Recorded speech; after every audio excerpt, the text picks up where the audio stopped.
Se convertir au christianisme signifie devenir disciple de Jésus par la foi. Une foule de gens suivaient Jésus, mais peu d'entre eux étaient de véritables disciples. La plupart voulaient seulement être guéris de leur maladie, le voir chasser des démons et manger du pain qu'il leur fournissait miraculeusement. Jésus les a avertis du prix à payer pour le suivre. Puis il appela la foule avec ses disciples et il leur dit : « Si quelqu'un veut être mon disciple, qu'il renonce à lui-même, qu'il se charge de sa croix et qu'il me suive.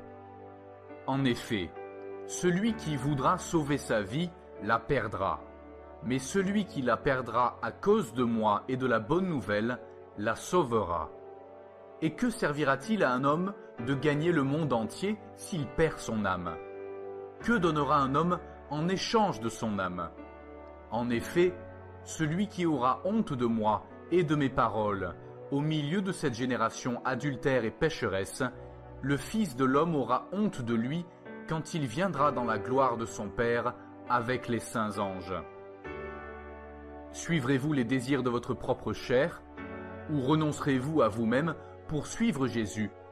Êtes-vous attaché à votre vie terrestre ou à la vie éternelle, au bien de ce monde ou au salut de votre âme ? Craignez-vous davantage d'avoir honte de Jésus ou que Jésus ait honte de vous ?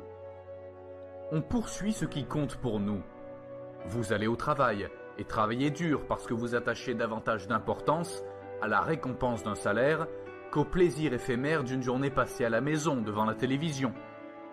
Si Jésus vous appelle, suivez-le en sachant qu'en perdant votre vie terrestre, vous obtiendrez la vie éternelle.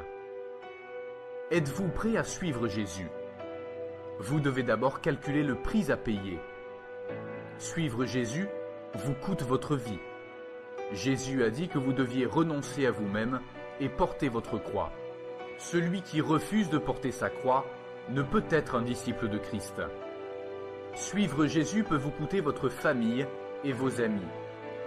Jésus a dit qu'il est venu apporter la division entre ses disciples et leurs familles, leurs amis et le monde.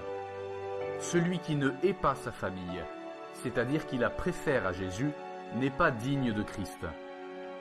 Suivre Jésus peut vous coûter vos biens. Jésus a dit à un homme riche qui pensait fièrement qu'il était assez bon pour aller au ciel : « Si tu veux être parfait, va vendre ce que tu possèdes, donne-le aux pauvres, et tu auras un trésor dans le ciel. Puis viens et suis-moi. » Malheureusement, cet homme était davantage attaché à ses richesses qu'à Jésus. Suivre Jésus peut vous valoir la persécution.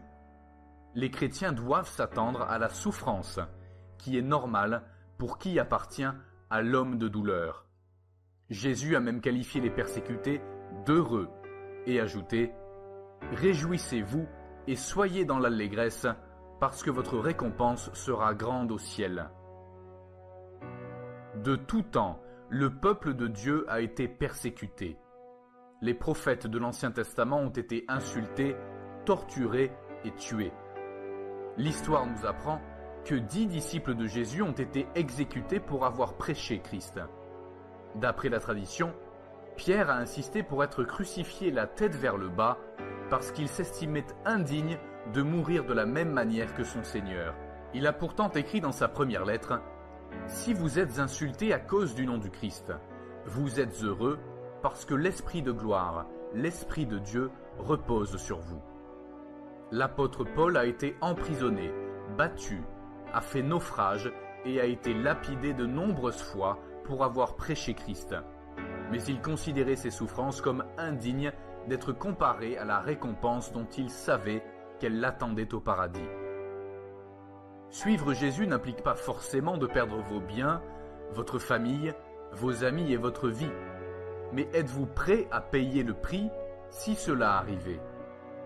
Bien que le prix à payer pour être disciple paraisse élevé, la persécution implique une récompense terrestre aussi bien que céleste. Le Seigneur est présent aux côtés de ceux qui croient en lui, même dans la persécution. Il connaît leurs limites et leur fait grâce. La récompense dépasse largement le prix à payer pour suivre Jésus. Jésus a souffert et est mort sur la croix pour prendre sur lui la punition des péchés de ceux qui croient en lui. La foi en le Seigneur Jésus est le seul moyen d'être pardonné et d'avoir la vie éternelle.